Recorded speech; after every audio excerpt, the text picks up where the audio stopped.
રૂપિયા કમાતો હોય તો એને હાઉસ વાઇફ ચાલે? આ એક સમજણની વાત છે. શું છે?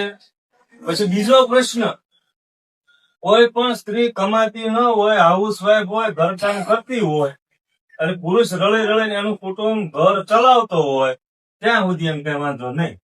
પણ નસીબ જો કે જો એમને નોકરી મળી જાય, પ્રાઇવેટ કે પછી સરકાર, તો પછી જંગલમાં રહ્યા, કોઈ ના હોવા છતાં બે પુત્રોને જન્મ આપ્યો, લવ અને કુશને. પાછા એની રામાયણ ચાલુ થઈ, રાજભવનમાં પાછી એને લવ અને કુશે રામાયણ કીધી. સીતાજી પાછા મહેલમાં આવ્યા, પાછું મેણું લાગ્યું કે આ નહીં, એને પોતાનો દેહ ત્યાગ કર્યો, ધરતીમાને વિનંતી કરી, ધરતી થમાઈ દીધી.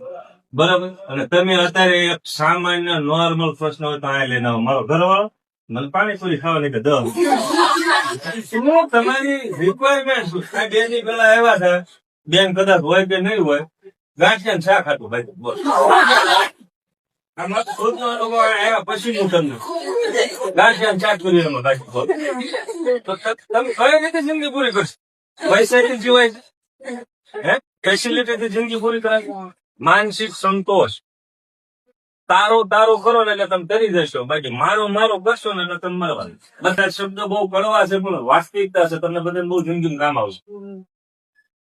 બરોબર? એટલે આ એક વસ્તુ યાદ રાખો, સમજણ થી જ ઘર હાલે છે, છૂટાથી કોઈ દે ઘર હાલતું નથી. એટલે કોઈ દી પણ, અને ખાસ કરીને બધાને ઘરે મા બાપ તમારે જે જોવે છે ને સામે તમે આપવાની શરૂઆત કરી દે, એટલે તમને ઓટોમેટિક મળવાનું શરૂ થઈ જાય. એટલે આ વસ્તુ કમાઓ, ઘર રાખો, વ્યવસ્થિત ફેમિલી રાખો, અને મેં કીધું એમ સમજણ રાખો. બાકી ગુના કરીએ કે ગુના બનીએ કે કેસ કરીએ, કોઈ દે કઈ નિરાકરણ ન થયું, જિંદગી જ પૂરી થઈ ગઈ. કોઈ પણ વ્યક્તિ કેસ કરે તો પોલીસ શું કરે?